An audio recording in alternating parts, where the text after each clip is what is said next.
Assalamualaikum warahmatullahi wabarakatuh. Kami dari kelompok 4 akan menjelaskan tentang sistem akuntansi pemerintah pusat dan daerah. Kelompok kami terdiri dari Ganendra Kumara Wijono, saya Riyadun Basmala, dan Zulfami Sardila. Nah, yang akan kita bahas di sini adalah tujuan dan karakteristik sistem akuntansi pemerintah pusat, bagian sistem akuntansi pemerintah pusat, pelaporan dan pertanggungjawaban dana dekonsentrasi dan tugas perbantuan, sistem akuntansi pemerintah daerah. Oke, kita langsung masuk. Yang pertama, apa sih sistem akuntansi pemerintah pusat itu? Nah, sistem akuntansi dan pelaporan keuangan pemerintah pusat adalah rangkaian sistematik dari prosedur, penyelenggara, peralatan, dan elemen lain untuk mewujudkan fungsi akuntansi sejak pengumpulan data, pencatatan, pengikhtisaran, sampai dengan pelaporan posisi keuangan dan operasi keuangan pada pemerintah pusat. Nah, tujuan sistem akuntansi pemerintahan itu ada 4. Yang pertama itu untuk menjaga aset pemerintah pusat dan instansi-instansinya melalui pencatatan, pemrosesan, dan pelaporan transaksi keuangan yang konsisten sesuai dengan standar dan praktik akuntansi yang diterima secara umum. Yang kedua, menyelenggarakan informasi yang akurat dan tepat waktu tentang anggaran dan kegiatan keuangan pemerintah pusat, baik secara rasional maupun instansi yang berguna sebagai dasar penilaian kinerja, untuk menentukan ketaatan terhadap otorisasi anggaran dan untuk tujuan akuntabilitas. Yang ketiga, menyediakan informasi yang dapat dipercaya tentang posisi keuangan suatu instansi dan pemerintah pusat secara keseluruhan. Nah, yang terakhir, menyediakan informasi keuangan yang berguna untuk perencanaan, pengelolaan, dan pengendalian kegiatan keuangan pemerintah secara efisien. Nah, lalu karakteristik sistem akuntansi pemerintahan. Nah, yang pertama ada basis akuntansi. Nah, basis akuntansi yang digunakan dalam laporan keuangan pemerintah adalah basis akrual. Penerapan basis kas tetap digunakan dalam penyusunan laporan realisasi anggaran sepanjang APBN disusun menggunakan pendekatan basis kas. Nah, yang kedua, sistem pembukuan berpasangan. Sistem pembukuan berpasangan didasarkan atas persamaan dasar akuntansi, yaitu aset sama dengan kewajiban plus ekuitas. Setiap transaksi dibukukan dengan mendebet perkiraan dan mengkredit perkiraan yang terkait. Namun demikian, untuk akuntansi atas anggaran dilaksanakan secara single entry atau pembukuan tunggal. Yang ketiga, desentralisasi pelaksanaan akuntansi. Kegiatan akuntansi dan pelaporan keuangan entitas dilaksanakan secara berjenjang oleh unit-unit akuntansi dan pelaporan keuangan baik di kantor pusat instansi maupun di daerah. Yang keempat, ada bagan akun standar. SAPP menggunakan bagan akun standar yang ditetapkan oleh Menteri Keuangan yang berlaku untuk tujuan penganggaran maupun akuntansi. Terus yang kelima ada standar akuntansi pemerintahan. Sistem akuntansi pemerintah pusat mengacu pada standar akuntansi pemerintahan dalam melakukan pengakuan, pengukuran, penyajian, dan pengungkapan terhadap transaksi keuangan entitas pemerintah pusat. Nah, lalu selanjutnya ada bagian sistem akuntansi pemerintah. Nah, di sini sistem akuntansi pemerintah pusat itu terdiri dari sistem akuntansi dan pelaporan keuangan bendahara umum negara atau disingkat SABUN. Nah, lalu yang kedua, sistem akuntansi dan pelaporan keuangan instansi atau biasa disingkat SAI. Nah, pertama kita ke SABUN. Jadi SABUN ini dilaksanakan oleh Kementerian Keuangan selaku Bendahara Umum Negara dan pengguna anggaran bagian anggaran Bendahara Umum Negara. Nah, Sabun ini terdiri dari 10 subsistem, yaitu Sistem Akuntansi dan Pelaporan Keuangan Pusat atau bisa disingkat SIAP, Sistem Akuntansi dan Pelaporan Keuangan Pemerintah atau biasa disingkat SAUP. Terus yang ketiga, Sistem Akuntansi dan Pelaporan Keuangan Hibah atau biasa disingkat SIKUBAH. Yang keempat, Sistem Akuntansi dan Pelaporan Keuangan Investasi Pemerintah atau biasa disebut SAIP. Terus yang kelima, Sistem Akuntansi dan Pelaporan Keuangan dan Pelaporan Penerusan Pinjaman atau biasa disingkat SAPPP. Yang keenam, Sistem Akuntansi dan Pelaporan Keuangan Transfer ke Daerah atau biasa disingkat SATD.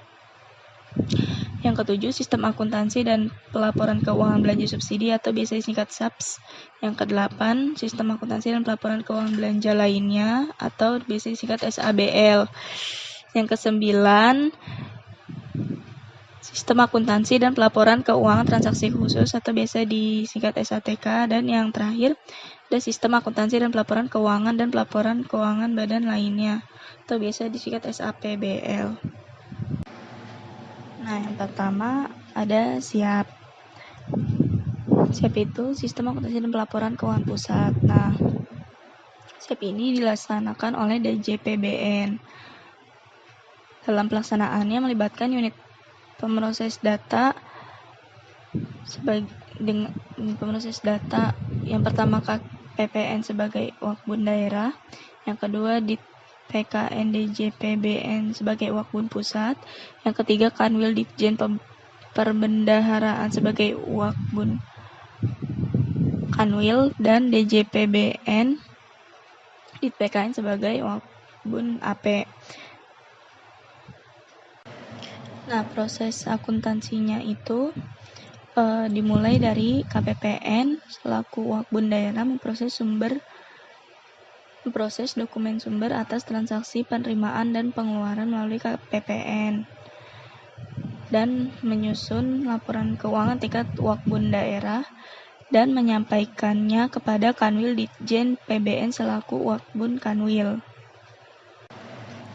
Lalu Kanwil Ditjen PBN selaku Wakbun Kanwil melakukan penyusunan laporan keuangan berdasarkan konsolidasi laporan keuangan dari seluruh KPPN di wilayah kerjanya. Kanwil Ditjen PBN menyampaikan laporan keuangan tingkat Wakbun Kanwil ke Dit PKN melalui Wakbun AP.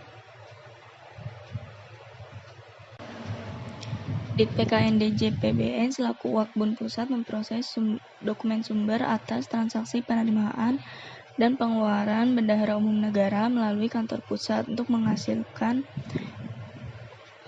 laporan keuangan. Dit PKN DJPBN selaku Wakbun Pusat menyampaikan laporan keuangan tingkat Wakbun Pusat ke Wakbun AP. DJPBN selaku Wakbun AP melakukan penggabungan laporan keuangan dari Wakbun Pusat, UAKKB UN Kanwil untuk menghasilkan laporan keuangan tingkat Wakbun AP. Dit PKN selaku Wakbun AP menyampaikan laporan keuangan tingkat Wakbun AP ke DJPBN. Nah, lalu yang kedua ada Sistem Akuntansi dan Pelaporan Keuangan Utang Pemerintah atau biasa disingkat SAUP.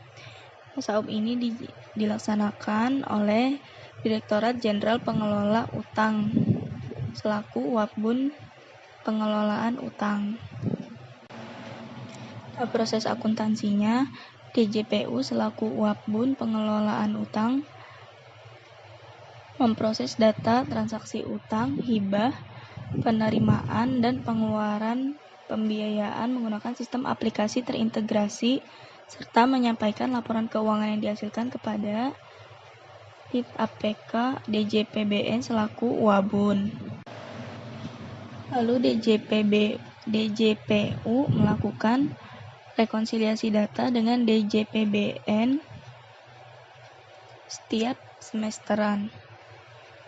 Ketentuan mengenai sistem akuntansi dan pelaporan pengelolaan utang pemerintah diatur dengan Peraturan Menteri Keuangan tersendiri. Lalu selanjutnya ada sistem akuntansi dan pelaporan keuangan hibah atau biasa disingkat SIKUBAH. SIKUBAH dilaksanakan oleh DJPU. Dalam pelaksanaan proses akuntansi, SIKUBAH menggunakan sistem aplikasi terintegrasi. Pemrosesan dokumen sumber menimbulkan pengakuan pendapatan dan belanja hibah serta menghasilkan laporan keuangan berupa laporan realisasi anggaran, laporan operasional, laporan perubahan ekuitas, neraca, dan catatan atas laporan keuangan. Lalu DJPU melakukan rekonsiliasi data dengan UAP AP setiap semester. Nah, lalu selanjutnya ada sistem akuntansi dan pelaporan keuangan investasi pemerintah atau biasa disingkat SAIP. SAIP diterapkan untuk menangani transaksi investasi pemerintah jangka panjang. Investasi pemerintah jangka panjang itu terdiri dari investasi non-permanen dan investasi permanen. Nah, SAIP dilaksanakan oleh DJKN sebagai UAPBUN pengelolaan investasi. Nah, SAIP dilaksanakan menggunakan sistem aplikasi terintegrasi. Pemrosesan dokumen sumber menimbulkan pengakuan pengeluaran pembiayaan, penerimaan pembiayaan, penambahan nilai investasi, dan penurunan nilai investasi, serta menghasilkan laporan realisasi anggaran, laporan operasional, laporan perubahan ekuitas, neraca, dan catatan atas laporan keuangan. Laporan keuangan disajikan sekurang-kurangnya setahun 2 kali, yaitu laporan keuangan semester 1 dan laporan keuangan tahunan. Nah, lalu pengiriman laporan keuangan ke UABUN disertai dengan pernyataan tanggung jawab yang ditandatangani oleh Direktur Jenderal Kekayaan Negara selaku penanggung jawab UAPBUN DJKN. Unit yang menjalankan fungsi penatausahaan dan pelaporan investasi melakukan rekonsiliasi data dengan UAPBUN AP setiap semesteran. Nah, lalu selanjutnya ada sistem akuntansi pelaporan keuangan penerusan pinjaman atau biasa disingkat SAPPP. Nah, SAPPP dilaksanakan oleh Direktorat Jenderal Perbendaharaan. Nah, proses akuntansinya, Direktorat Sistem Manajemen Investasi selaku UAPBUN pengelolaan penerusan pinjaman, memproses data transaksi penerusan pinjaman, penerimaan kembali penerusan pinjaman, serta pendapatan dan biaya yang timbul menggunakan sistem aplikasi terintegrasi dan menyampaikan laporan keuangan yang dihasilkan kepada DIT-APK selaku UABUN. Pengiriman laporan keuangan ke DJPBN selaku UABUN disertai dengan pernyataan pertanggung jawab yang ditandatangani oleh Direktur SMI selaku penanggung jawab UAPBUN pengelolaan penerusan pinjaman. Lalu SMI DJPBN melakukan rekonsiliasi data dengan UAPBUN AP setiap semesteran. Lalu selanjutnya ada sistem akuntansi dan pelaporan keuangan transfer ke daerah. Itu biasa disingkat SATD. Nah, SATD ini dilaksanakan oleh Direktorat Jenderal Perimbangan Keuangan atau DJPK selaku UAP BUN pengelolaan transfer ke daerah. Dalam rangka pelaksanaan SATD dapat ditunjuk satu atau beberapa UAKPABUN pengelolaan transfer ke daerah. Nah, proses akuntansinya DJPK selaku UAPBUN, pengelolaan transfer ke daerah memproses data transaksi dana perimbangan serta dana otonomi khusus dan dana penyesuaian keuangan dan dana penyesuaian menggunakan sistem aplikasi terintegrasi menggunakan, kemudian menyampaikan laporan keuangan kepada DJPBN selaku UABUN. Nah, pengiriman laporan keuangan semesteran dan tahunan ke DJPBN selaku UABUN disertai dengan pernyataan tanggung jawab yang ditandatangani oleh direktur pada DJPK selaku penanggung jawab UABUN pengelolaan transfer ke daerah. Lalu DJPK melakukan rekonsiliasi data dengan UAPBUN-AP setiap semesteran. Nah, lalu selanjutnya ada sistem akuntansi dan pelaporan keuangan belanja subsidi atau SABS. Nah, SABS ini dilaksanakan oleh DJA atau Direktorat Jenderal Anggaran selaku unit eselon 1 yang melaksanakan kewenangan Menteri Keuangan selaku pengguna anggaran belanja subsidi. Nah, SABS dilaksanakan oleh Kementerian Negara atau lembaga dan Kementerian Keuangan menggunakan aplikasi SAKTI. DJA mengirimkan laporan keuangan kepada APK DJPBN setiap semester dan tahunan. Pengiriman laporan keuangan semesteran dan tahunan ke APK DJPBN selaku UABUN disertai dengan pernyataan tanggung jawab yang ditandatangani oleh Direktur DJA selaku penanggung jawab UAPBUN pengelolaan belanja subsidi. DJA melakukan rekonsiliasi data dengan UAPBUN AP setiap semesteran. Nah, lalu selanjutnya ada sistem akuntansi dan pelaporan keuangan belanja lain-lain atau biasa disingkat SABL. Nah, SABL dilaksanakan oleh Direktorat Jenderal Anggaran selaku unit eselon 1. Nah, proses akuntansinya DJA mengirimkan laporan keuangan kepada APK DJPBN setiap semester dan tahunan. Pengiriman laporan keuangan semesteran dan tahunan ke APK DJPBN selaku UABUN disertai dengan pernyataan tanggung jawab dan ditandatangani oleh Direktur DJA selaku penanggung jawab UAPBUN pengelolaan belanja lain-lain. Nah, kemudian DJA melakukan rekonsiliasi data dengan UAPBUN AP setiap semesteran.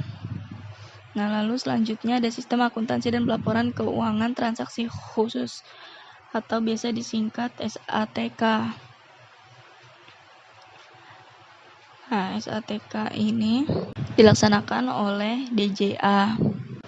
Nah, SATK diterapkan untuk menangani transaksi yang sifatnya khusus, diantaranya pengeluaran kerjasama internasional dan perjanjian hukum internasional, terus pembayaran dukungan kelayakan, terus PNBP yang dikelola oleh DJA kecuali bagian laba BUMN, terus aset pemerintah yang berada dalam pengelolaan DJKN, lalu pembayaran belanja pensiun, belanja asuransi kesehatan, belanja program tunjangan hari tua, belanja PPN RTG SBI, dan selisih harga beras Bulog, serta pendapatan atau belanja terkait dengan pengelolaan kas negara. Nah, pengiriman laporan keuangan ke APK DJPBN selaku UAKP BUNTK disertai dengan pernyataan tanggung jawab yang ditandatangani oleh penanggung jawab UAPBUNTK. Selanjutnya, UAKP BUNTK menyampaikan laporan keuangan ke APK DJPBN selaku UABUN. Nah, lalu subsistem yang terakhir dari SABUN adalah sistem akuntansi dan pelaporan keuangan badan lainnya atau biasa disingkat SAPBL. SAPBL diterapkan untuk menyusun neraca dan ikhtisar laporan keuangan badan lainnya. Nah, UAPBUN PBL mengirimkan laporan posisi keuangan dan ikhtisar laporan keuangan badan lainnya kepada UABUN. Laporan posisi keuangan akan dikonsolidasikan dalam laporan keuangan BUN.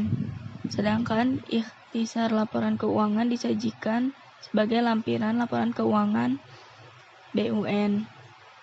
SAPBL dilaksanakan oleh DJPBN. Nah, lalu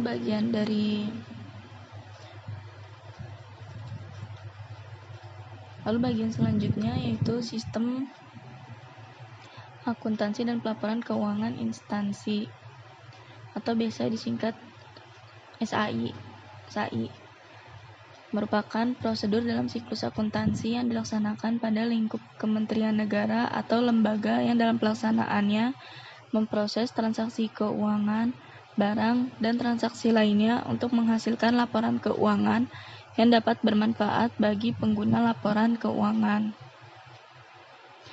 SAI akan dapat berjalan apabila memenuhi unsur-unsur berikut: formulir atau dokumen sumber, jurnal, buku besar, buku pembantu, dan laporan. Nah, lalu di sini ada mekanisme pelaporan SAI. Nah, yang pertama itu data BMN pada UAKPB digunakan oleh UAKPA sebagai bahan penyusunan neraca. Untuk menjamin keandalan data, UAKPA dengan UAKPB melakukan pencocokan data atau rekonsiliasi internal antara laporan keuangan dengan laporan BMN. Nah, lalu berdasarkan hasil pemrosesan transaksi keuangan, data BMN dan transaksi lainnya, UAKPA menyusun laporan keuangan. Data laporan keuangan dilakukan rekonsiliasi dengan KPPN setiap bulan. UAKPA menyampaikan laporan keuangan beserta ADK ke KPPN setiap bulan, semester 1 dan tahunan. Untuk satuan kerja BLU, rekonsiliasi data laporan keuangan dilakukan setiap triwulan. Penyampaian laporan keuangan semester 1 dan tahunan disertai dengan catatan atas laporan keuangan. Lalu, UAKPB menyampaikan laporan BMN serta catatan atas laporan BMN beserta ADK setiap semesteran dan tahunan ke Kantor Pelayanan Kekayaan Negara dan Lelang atau KPKNL. UAKPB melakukan rekonsiliasi data BMN dengan KPKNL setiap semester. Nah, lalu KPKNL melakukan rekonsiliasi data BMN dengan data laporan keuangan pada KPPN setiap semester. Lalu KPPN menyampaikan laporan keuangan kuasa BUN setiap bulan ke Kanwil Ditjen Perbendaharaan. Laporan keuangan semesteran dan tahunan dilengkapi dengan catatan atas laporan keuangan.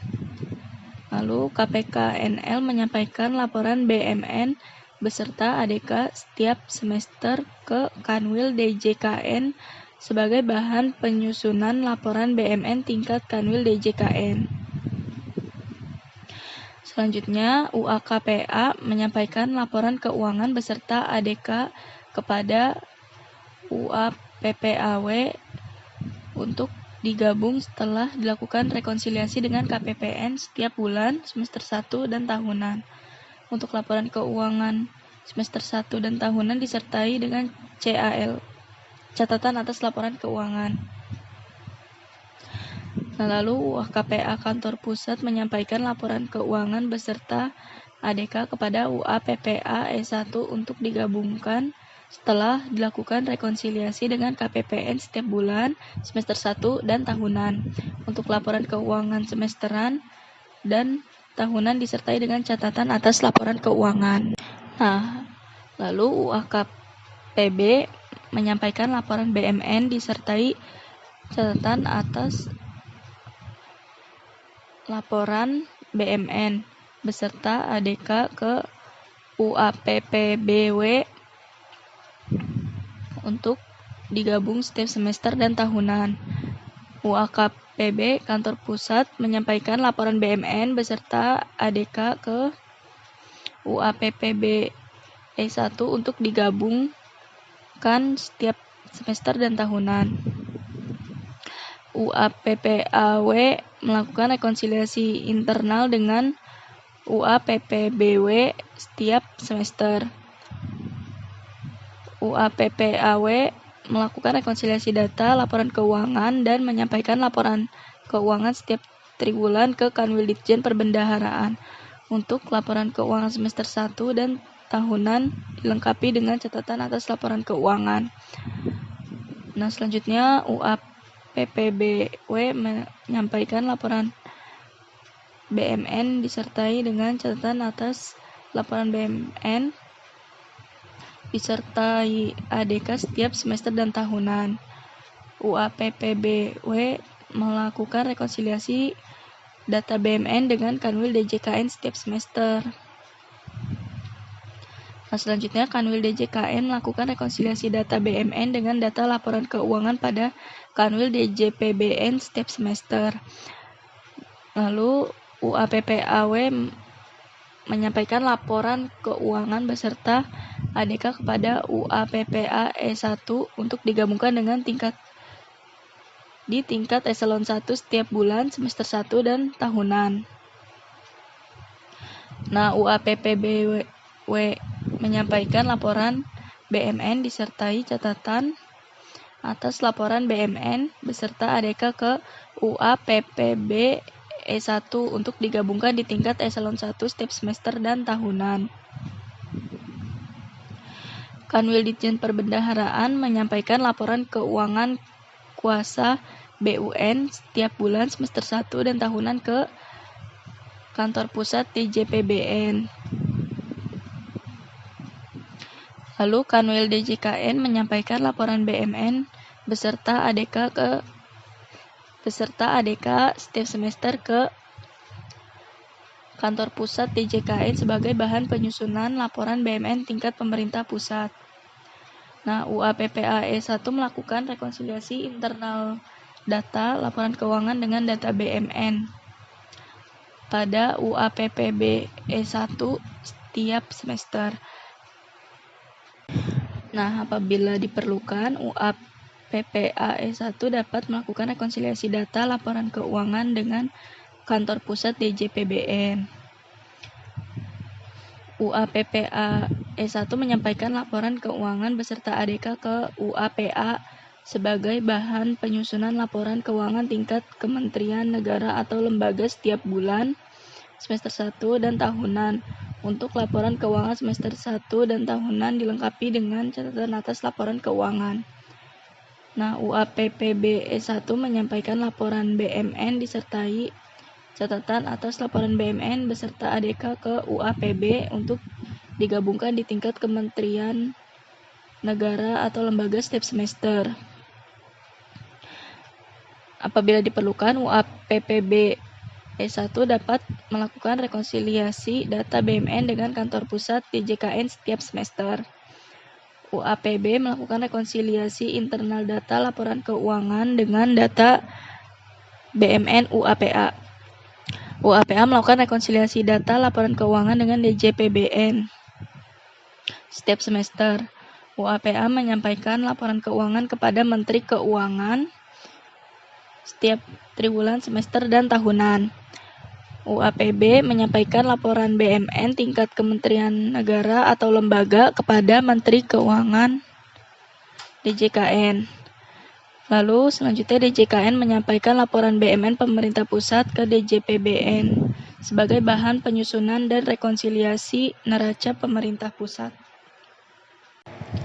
Nah, di sini ada bagan yang menjelaskan hubungan antara sistem akuntansi instansi atau SAI dengan sistem akuntansi BUN.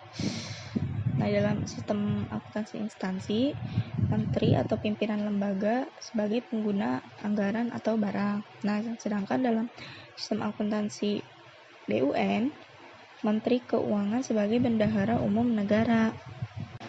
Nah, di sini Satuan Kerja dan Satuan Kerja Badan Layanan Umum menyampaikan laporannya kepada wilayah atau provinsi, yang mana di sini merupakan UAPPB wilayah dan UAPPA wilayah. Nah, lalu setelah itu disampaikan laporan keuangannya ke eselon 1, yang mana di sini merupakan UAPPB S1 dan UAPPA S1. Nah, lalu disampaikan lagi ke Kementerian Negara atau lembaga. Nah, lalu kemudian jadilah laporan keuangan Kementerian Negara atau lembaga. Nah, tadi kan di sistem akuntansi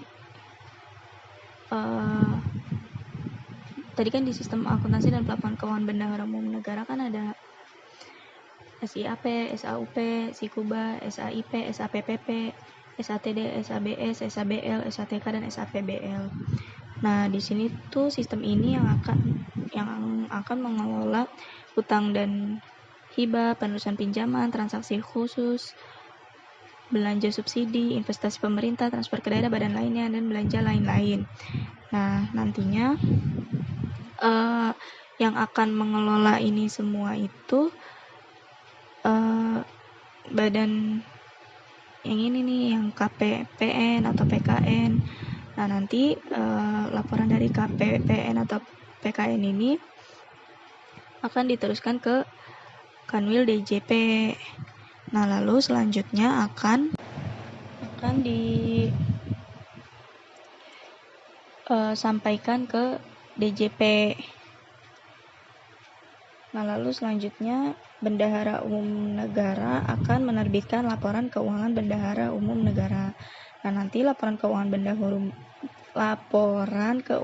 Bendahara Umum Negara ini akan dikonsolidasikan dengan laporan keuangan Kementerian Negara atau lembaga. Yang nantinya laporan keuangan konsolidasi ini akan menjadi laporan keuangan pemerintah pusat. Nah, yang nantinya akan digunakan oleh Presiden, DPR atau BPK untuk menghasilkan keputusan. Kurang lebih seperti itu. Selanjutnya akan dilanjutkan oleh teman saya. Selanjutnya ada dana dekonsentrasi dan tugas pembantuan. Dalam Undang-Undang Nomor 23 Tahun 2014 tentang Pemerintah Daerah, pada pasal 5 disebutkan bahwa penyelenggaraan urusan pemerintah di daerah dilaksanakan berdasarkan asas desentralisasi, dekonsentrasi, dan tugas pembantuan. Urusan pemerintah ini terdiri dari urusan-urusan pemerintah absolut, konkuren, dan umum.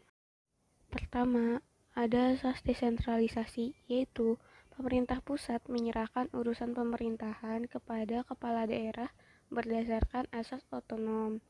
Kedua, ada dekonsentrasi, yaitu pelimpahan wewenang dari pemerintah pusat kepada gubernur sebagai wakil pemerintah. Ketiga, ada tugas pembantuan, yaitu penugasan dari pemerintah kepada daerah atau desa atau yang menugaskan. Selanjutnya, ada yang dinamakan dengan dana dekonsentrasi dan tugas pembantuan atau DKTP. Apa itu dekonsentrasi? Dana dekonsentrasi ini bersumber dari APBN yang dilaksanakan oleh gubernur sebagai wakil pemerintah. Dana dekonsentrasi mencakup semua penerimaan, pengeluaran dalam rangka pelaksanaan dekonsentrasi, dan tidak termaksud dana yang dialokasikan untuk instansi vertikal pusat di daerah. Lalu, apa itu dana tugas pembantuan? Dana tugas pembantuan ini juga berasal dari APBN. Bedanya, kalau dana dekonsentrasi, APBN-nya dilaksanakan oleh gubernur. Kalau tugas pembantuan, APBN-nya dilaksanakan oleh daerah. Dana tugas pembantuan juga mencakup semua penerimaan, pengeluaran yang ada dalam rangka pelaksanaan tugas pembantuan. Selanjutnya, ada unit-unit yang bertanggung jawab atas kegiatan akuntansi dan pelaporan keuangan terkait dengan DKTP. Yang pertama ada UAKPA atau Unit Akuntansi dan Pelaporan Keuangan Kuasa Pengguna Anggaran. Untuk UAKPA dekonsentrasi, unit ini melakukan kegiatan akuntansi dan pelaporan tingkat Satker atau Satuan Kerja dekonsentrasi. Lalu untuk UAKPA tugas pembantu, unit ini melakukan kegiatan akuntansi dan pelaporan tingkat Satuan Kerja tugas pembantuan. Selanjutnya ada UAPAW atau Unit Akuntansi dan Pelaporan Keuangan Pembantu Pengguna Anggaran Wilayah. Unit ini melakukan kegiatan penggabungan laporan keuangan seluruh UAKPA atau Unit Akuntansi dan Pelaporan Keuangan Kuasa Pengguna Anggaran yang berada di wilayah kerjanya. Untuk UAPA wilayah dekonsentrasi berada di Pemprov, di mana mereka melakukan kegiatan penggabungan laporan keuangan dari seluruh SKPD yang mendapatkan alokasi dana dekonsentrasi di wilayah kerjanya. Sedangkan untuk UAPA wilayah tugas pembantuan itu berada di Pemda. Kegiatannya hampir sama, yaitu menggabungkan laporan keuangan dari seluruh SKPD yang mendapatkan alokasi dana tugas pembantuan di wilayah kerjanya. Yang ketiga, ada UAPA E1 atau Unit Akuntansi dan Pelaporan Keuangan Pembantu Pengguna Anggaran Eselon 1. Unit ini melakukan kegiatan penggabungan laporan keuangan dari seluruh UAPA wilayah, serta UAKPA atau Unit Akuntansi dan Pelaporan Keuangan Kuasa Pengguna Anggaran yang langsung berada di bawahnya. Yang keempat ada UAPA atau Unit Akuntansi dan Pelaporan Keuangan Pengguna Anggaran. Ini berada di tingkat Kementerian Negara atau Lembaga Pengguna Anggaran yang melakukan kegiatan penggabungan laporan keuangan seluruh UAPA E1 atau Unit Akuntansi Pelaporan Keuangan Pembantu Pengguna Anggaran Eselon 1 yang berada di bawahnya. Yang kelima ada UAKPB atau Unit Akuntansi dan Pelaporan Kuasa Penggunaan Barang, yaitu berada pada Satker atau kuasa pengguna barang yang memiliki wewenang mengurus dan atau menggunakan barang milik negara. Ada yang namanya UAKPB dekonsentrasi.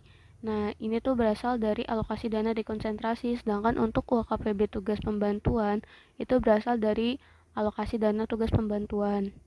Selanjutnya yang keenam ada UAKPBW atau Unit Akuntansi dan Pelaporan Pembantuan Penggunaan Barang Wilayah. Ini tuh tugasnya melakukan penggabungan laporan BMN seluruh UAKPB yang berada di dalam wilayah kerjanya. UAPBW dekonsentrasi itu berada di Pemprov dan alokasi dananya dari dana dekonsentrasi.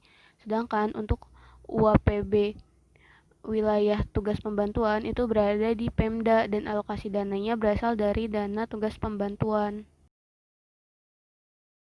Berikutnya ada pelaporan dan pertanggungjawaban dana dekonsentrasi. Yang pertama, berdasarkan usulan dari Gubernur, Kementerian atau lembaga menetapkan bahwa SKPD atau Satuan Kerja Perangkat Daerah sebagai UAKPA atau UAKPB, yaitu Unit Akuntansi dan Pelaporan Kuasa Pengguna Anggaran atau Unit Akuntansi dan Pelaporan Pengguna Barang dekonsentrasi, dan Dinas Provinsi sebagai UAPPA wilayah atau UAPPB wilayah dekonsentrasi, yaitu Unit Akuntansi dan Pelaporan Pembantu Pengguna Anggaran atau Unit Akuntansi dan Pelaporan Pembantu Pengguna Barang. Yang kedua, penanggung jawab UAKPA atau UAKPB dekonsentrasi adalah SKPD yang menerima dana dekonsentrasi. Ketiga, penanggung jawab UAPPA wilayah atau UAPPB wilayah dekonsentrasi adalah Kepala Dinas Provinsi. Keempat, pelaporan keuangan dan pelaporan barang atas pelaksanaan dekonsentrasi dilakukan secara terpisah dari laporan keuangan atau barang atas pelaksanaan tugas pembantuan, urusan bersama, dan APBD. Kelima, SKPD mempertanggungjawabkan pelaksanaan dana dekonsentrasi kepada kementerian atau lembaga melalui Kepala Dinas Provinsi. Pertanggungjawaban pelaksanaan yang dimaksud itu berupa laporan keuangan dan laporan barang milik negara, yang mana laporan keuangan tersebut terdiri dari laporan realisasi anggaran, neraca, laporan operasional, laporan perubahan ekuitas, dan catatan atas laporan keuangan. Kemudian ada pelaporan dan pertanggungjawaban dana tugas pembantuan. Berdasarkan usulan dari kepala daerah, kementerian atau lembaga menetapkan bahwa penanggung jawab untuk UAKPA atau UAKPB dari tugas pembantuan adalah kepala SKPD yang menerima dana tugas pembantuan. Yang kedua, penanggung jawab UAPPA wilayah atau UAPPB wilayah. Tugas pembantuan adalah kepala dinas pemerintah daerah, provinsi, kabupaten, atau kota. Yang ketiga, pelaporan keuangan dan pelaporan barang atas pelaksanaan tugas pembantuan dilakukan secara terpisah dari pelaporan keuangan atau barang dalam pelaksanaan dekonsentrasi, urusan bersama, dan APBD. Yang keempat, yaitu SKPD mempertanggungjawabkan pelaksanaan tugas pembantuan kepada kementerian atau lembaga melalui kepala dinas pemerintahan daerah, yaitu provinsi, kota, atau kabupaten. Pertanggungjawaban pelaksanaan yang dimaksud itu adalah sama seperti yang tadi, dana dekonsentrasi berupa laporan keuangan dan laporan barang milik negara yang terdiri dari laporan realisasi anggaran, neraca, laporan operasional, laporan perubahan ekuitas, dan catatan atas laporan keuangan. Ada kerangka umum untuk dana dekonsentrasi, yaitu yang pertama, UAKPA menyampaikan ADK dan laporan keuangan ke dinas untuk tujuan penggabungan. Lalu dinas menyampaikan laporan keuangan gabungan dan ADK masing-masing ke UAPPA atau UAPPB wilayah gubernur untuk dana dekonsentrasi. Dan UAKPA secara bersamaan menyampaikan ADK dan laporan keuangan ke tingkat eselon 1 masing-masing. Lalu dari tingkat eselon tersebut digabungkanlah laporannya oleh UAPA atau UAPB. Berikutnya ada kerangka umum untuk dana tugas pembantuan, yaitu sebenarnya nggak terlalu beda jauh sama yang dana untuk dekonsentrasi, yaitu kalau untuk dana tugas pembantuan, UAKPA menyampaikan ADK dan laporan keuangan ke dinas untuk tujuan penggabungan. Lalu, dinas menyampaikan laporan keuangan gabungan dan ADK masing-masing ke UAPPA atau UAPPB wilayah kepala daerah untuk dana tugas pembantuan. Selanjutnya, UAKPA secara bersamaan menyampaikan ADK dan laporan keuangan ke tingkat eselon 1 masing-masing. Lalu dari tingkat eselon tadi digabungkan dan dilaporkan ke UAPA atau UAPB.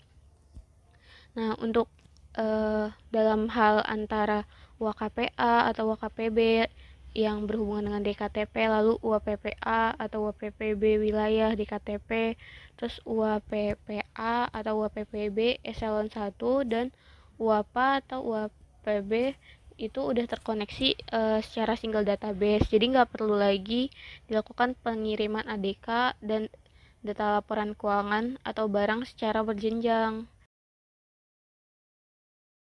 Berikutnya ada pola hubung keuangan pusat dan daerah, di mana APBN dibagi menjadi dua. Yang pertama belanja untuk daerah, yang kedua belanja pusat di daerah. Yaitu kalau di belanja untuk daerah, APBN ini mendanai kegiatan desentralisasi, di mana dana untuk belanja daerahnya itu dibagi menjadi DBH, DAU, DAK, dana otsu, dan dana penyesuaian. DBH itu adalah dana bagi hasil, DAU itu adalah dana alokasi umum, DAK adalah dana alokasi khusus, dan dana otsu itu adalah dana otonomi khusus. Lalu ada dana penyesuaian. Dana penyesuaian ini dilimpahkan ke Dapper, lalu masuk ke pendapatan daerah. Dana penyesuaian juga bisa masuk ke pendapatan lain-lain yang sah. Lalu dari pendapatan daerah itu selain dari dana penyesuaian tadi, ada juga dari PAD atau pendapatan asli dari daerah. Nah, pendapatan asli daerah itu bisa berupa pajak, retribusi bagi hasil laba, BUMD, atau yang lain-lainnya dari pendapatan asli daerah. Nah, lalu pendapatan asli daerah itu digunakan untuk belanja daerah, yang mana belanja daerah tadi dibagi menjadi dua, yaitu operasional dan modal.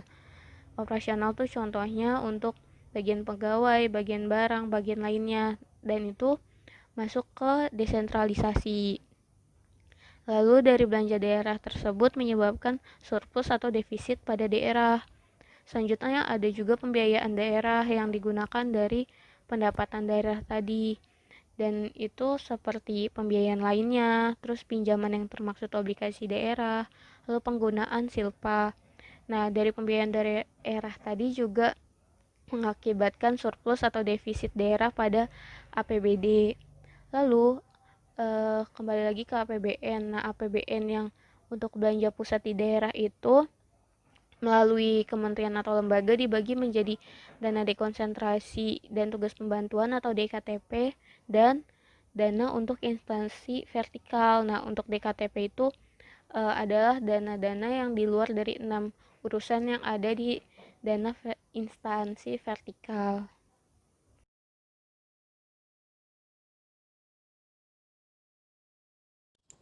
Assalamualaikum warahmatullahi wabarakatuh. Di sini saya akan membahas tentang sistem akuntansi pemerintahan daerah. Nah, pertama itu pengertiannya itu adalah sistem akuntansi pemerintahan daerah itu adalah rangkaian sistematik dari prosedur, penyelenggaraan, peralatan, dan elemen lain untuk mewujudkan fungsi akuntansi sejak analisis transaksi sampai dengan pelaporan keuangan di lingkungan organisasi pemerintahan daerah. Dalam sistem akuntansi pemerintahan daerah terdapat dua sistem, yaitu sistem akuntansi WPKD atau pejabat pengelolaan keuangan daerah dan juga sistem akuntansi SKPD atau satuan kerja perangkat daerah. Basis akuntansi yang digunakan dalam laporan keuangan pemerintahan daerah itu basis akural, namun dalam hal anggaran disusun dan dilaksanakan berdasarkan basis kas, maka laporan LRA disusun berdasarkan basis kas. Selanjutnya adalah kebijakan akuntansi akunnya. Yang pertama itu kas. Nah, dalam SAPD ini, kas ini terdiri atas kas daerah, kas di bendahara penerimaan, kas di bendahara pengeluaran, dan kas di Badan Pelayanan Umum Daerah atau BLUD. Lalu yang selanjutnya adalah investasi jangka pendek. Nah, investasi jangka pendek ini ada investasi yang dapat segera diperjualbelikan atau dicairkan serta dimiliki 3 bulan sampai dengan 12 bulan. Ini contoh-contohnya adalah pertama deposito, lalu surat utang negara atau SUN, ketiga sertifikat Bank Indonesia atau SBI, dan juga yang terakhir surat pembendaharaan negara atau SPN. Lalu yang ketiga itu ada piutang. Nah, piutang ini diakui pada saat pertama itu diterbitkan surat ketetapan. Lalu yang kedua telah diterbitkan surat penagihan dan telah dilaksanakan penagihan. Atau yang ketiga belum dilunasi sampai dengan akhir periode pelaporan. Nah, untuk pengukurannya adalah yang pertama piutang diukur dengan cara pertama nilai yang belum dilunasi dari setiap tagihan yang ditetapkan atau nilai bersih yang dapat direalisasikan atau net realizable value. Piutang yang disajikan sebesar nilai bersih dapat direalisasikan, oleh karena itu terhadap piutang yang diperkirakan tidak akan tertagih dilakukan penyisihan. Penyisihan piutang tidak tertagih dilakukan melalui estimasi berdasarkan umur piutang atau aging schedule.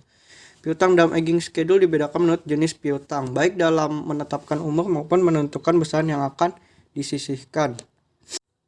Lalu yang keempat itu ada persediaan. Dalam sistem akuntansi pemerintahan daerah ini terdapat dua metode, yaitu pertama metode perpetual. Jadi dalam metode ini pencatatan dilakukan di saat ada persediaan masuk dan keluar. Nah, kalau untuk yang kedua itu periodik.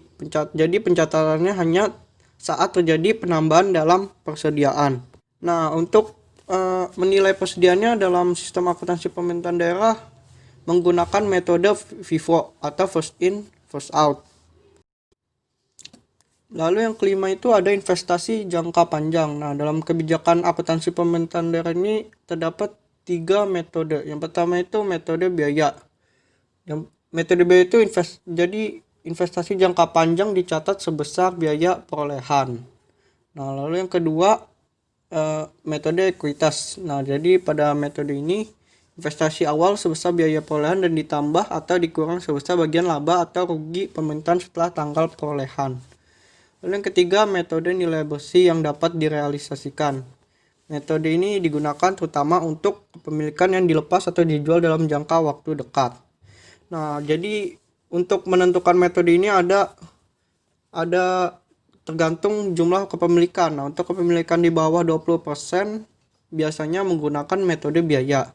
Untuk kepemilikan di atas 20% menggunakan metode ekuitas.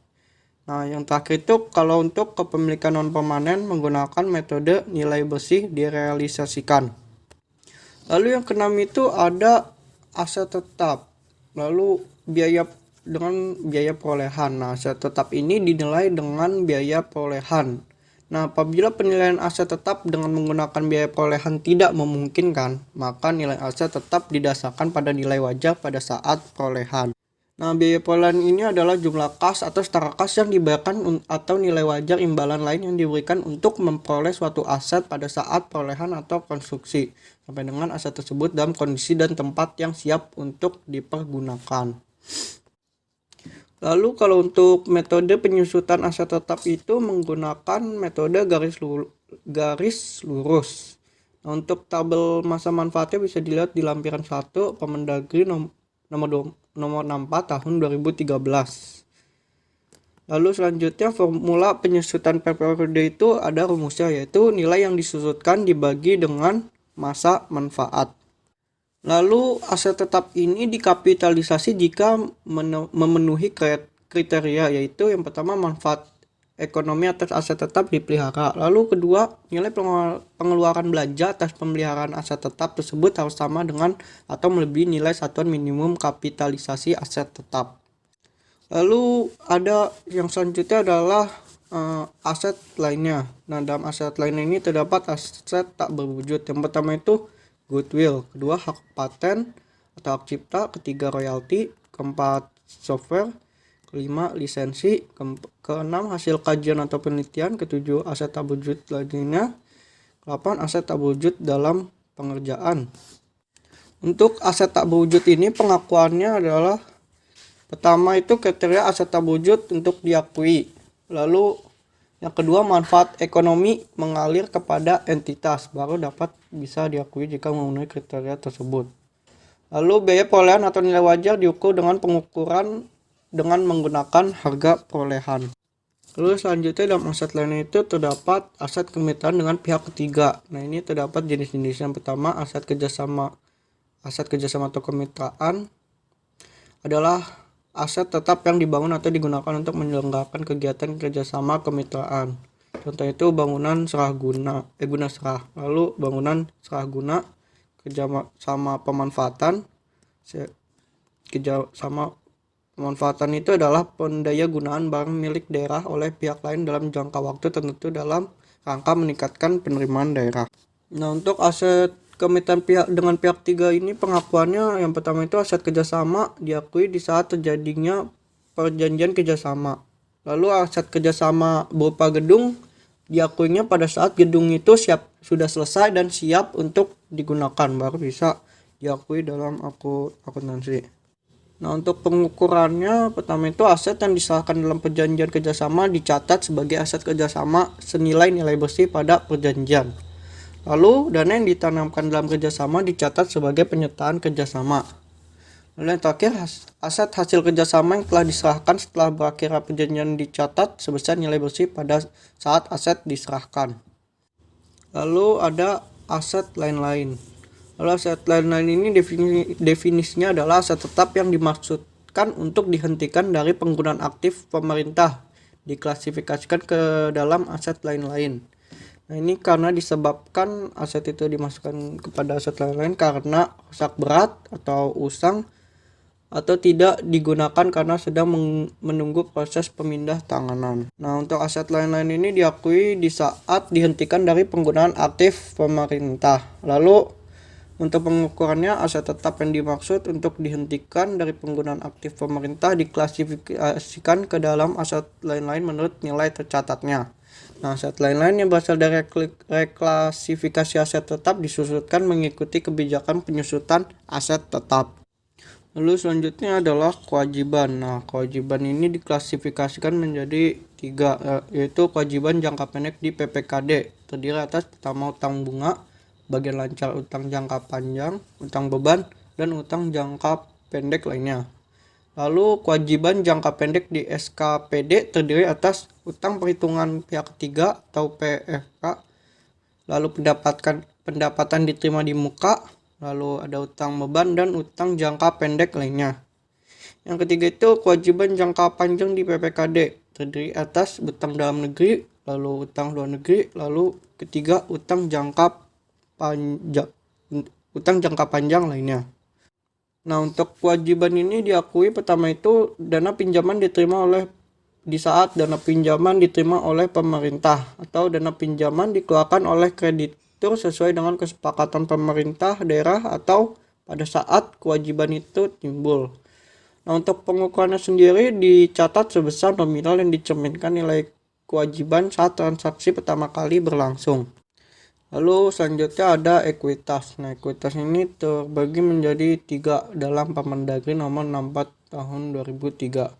Yang pertama, ekuitas itu adalah kekayaan bersih pemerintah yang merupakan selisih antara aset dan kewajiban pemerintah pada tanggal laporan.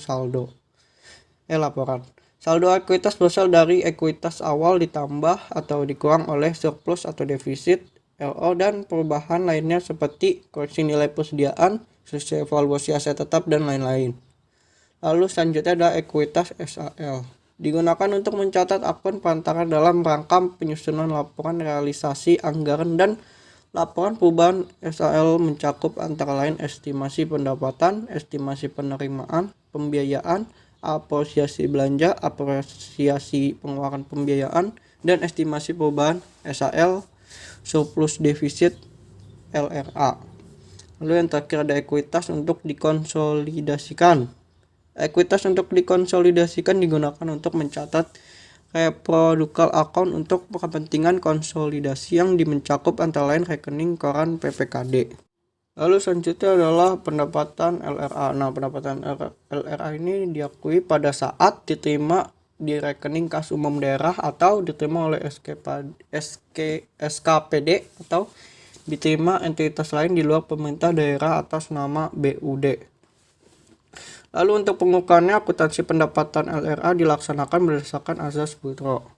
Pendapatan LRA diukur menggunakan nilai nominal kas masuk ke kas daerah.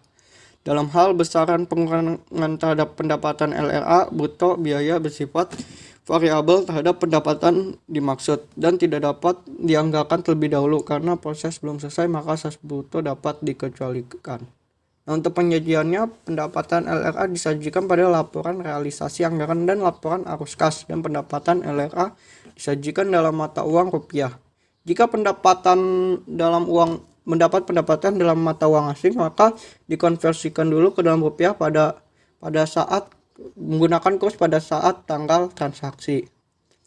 Lalu selanjutnya adalah belanja. Nah, belanja ini pengakuannya pada saat terjadinya pengeluaran dari rekening kas umum daerah.